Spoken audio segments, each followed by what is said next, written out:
Don't let yourself get attached to anything you are not willing to walk on in 30 seconds flat. This is a famous quote spoken by Robert De Niro in 1995 Heat, and this is how I will open my review for Crime 101. Welcome, and let's crack it.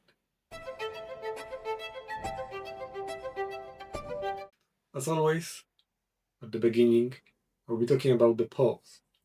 The story: Mike Davis is a thief who is planning his final job, a walkaway money.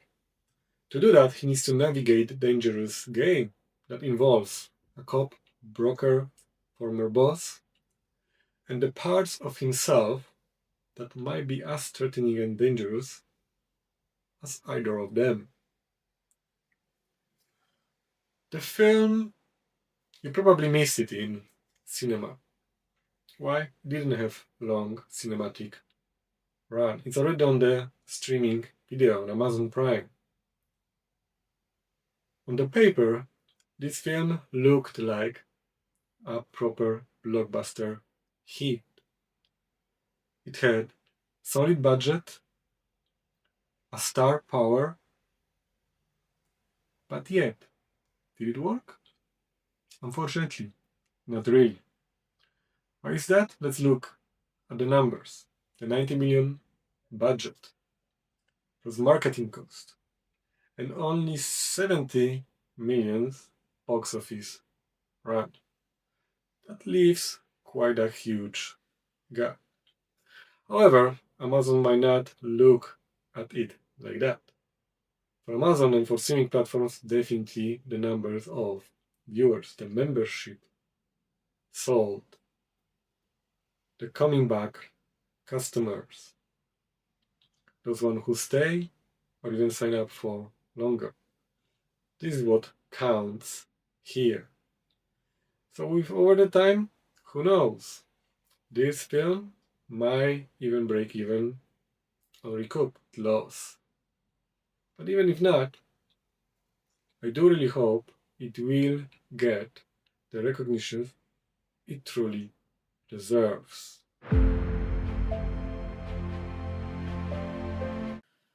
The feeling. Every genre has its own kind of best of the best category, and there is always this one movie that set up the standard.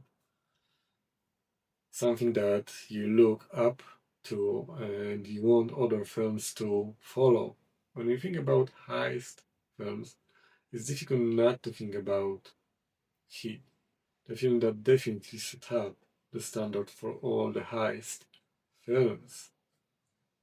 And how does it feel then when it comes to Crime 01? How does this film feels being put under that kind of shadow? I would say surprisingly, wow, it's a very fresh and original take in my opinion. And why is that? Well, the Heat is colder and darker. And Crime 101 is definitely softer and lighter. But I like how personal it is. It's take its own personal road. I like how it's driven by the purpose and identity of the main character, how it puts the main character in the center of the story. Mike and Neil, both of them are men of the rules, and I love this kind of discipline. The rules above it all, you can feel the strong man power here. And this is something that not every crime film has. Crime 101, yeah, it does maybe echo here, it has its spirit, but it goes in its own way with the story and the main character, how personal Mike feels, how allows us to feel him and connect with him.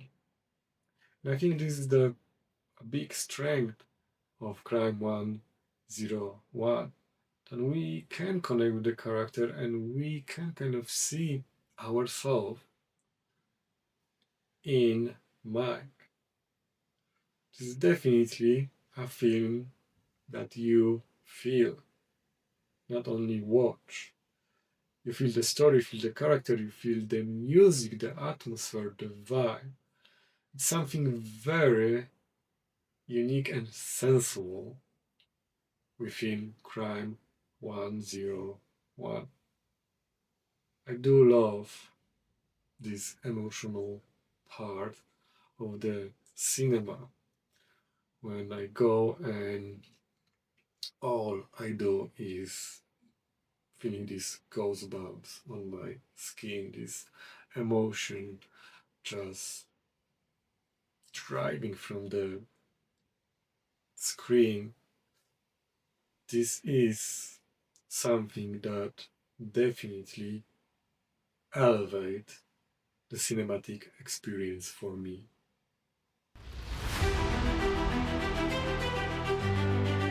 The craft. So let's look under the hood to see what worked here.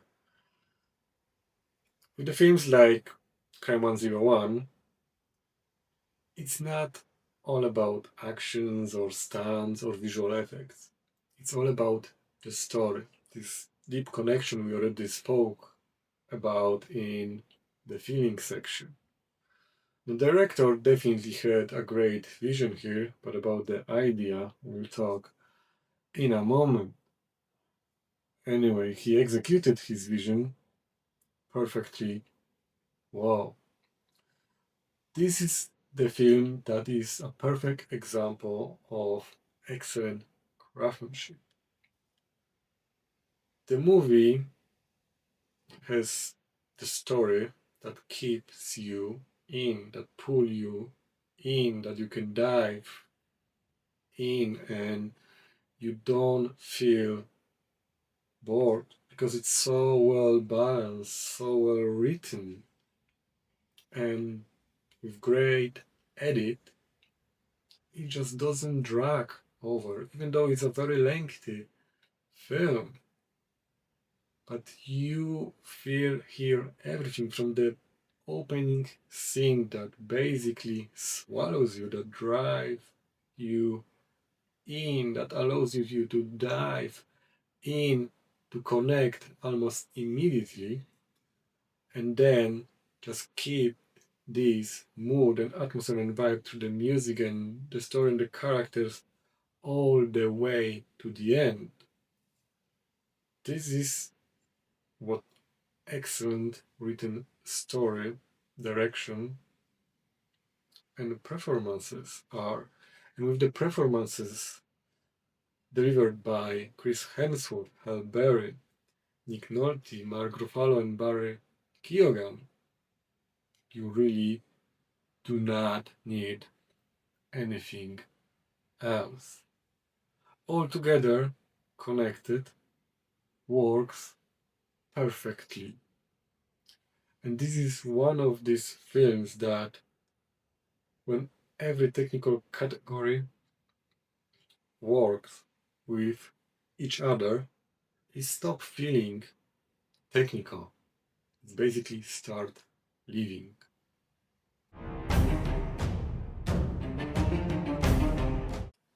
The idea. Our hunting what if.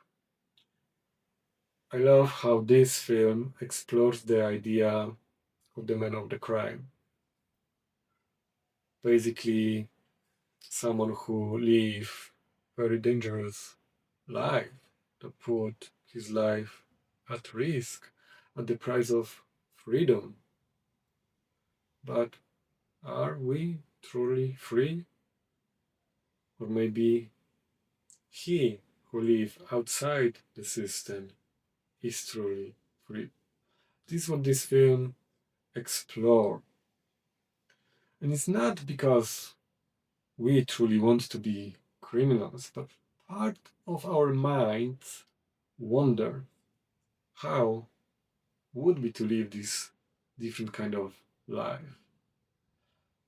This is the idea of living obviously in chains, being imprisoned by system, by this daily discipline and routine.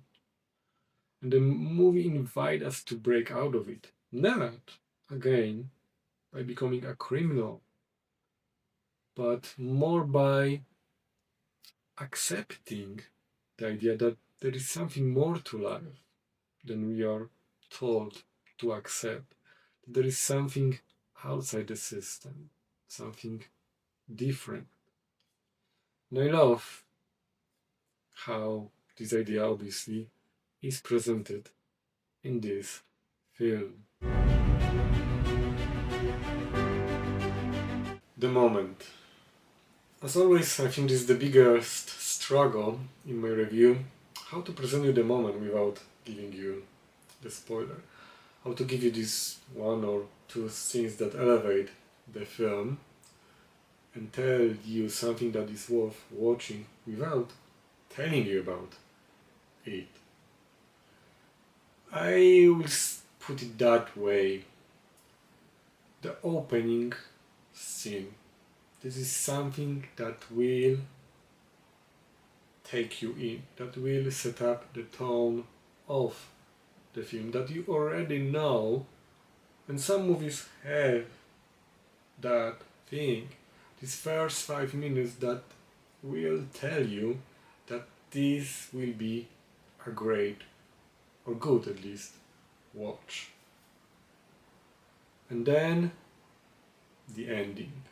There is one scene at the ending that will make you definitely want to rewatch the full film, or basically will kind of give you this satisfaction, that feeling that, yeah, it was worth it.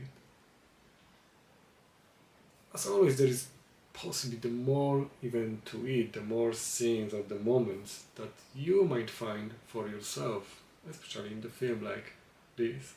But for me, it was definitely the beginning and the ending here. The shadow and the little note of critique. To say this best way would be to admit that I know what in this film is considered as a weak. Why this film doesn't get 10 out of 10 or 9 out of 10 and mostly navigate around 6, 7, or 8. It's still a great film even with this score, but for me, this is something more. And why is that? It's because obviously of everything we talk about. Deep connection with the character, how personal it is, how vulnerable Mike is, how he struggles to connect with the world and the people around him. And like I said, I know the weaker part and what it is. And it's not Mike, it's actually the missing villain. This balance or this character that would stand against our favorite one. But this is the thing. It does not to be like that. It does not to have what Heat, for example, had. And if you don't know, the Heat was actually made twice. Michael Mann made Heat for the second time as a hit, as truly what the hit became.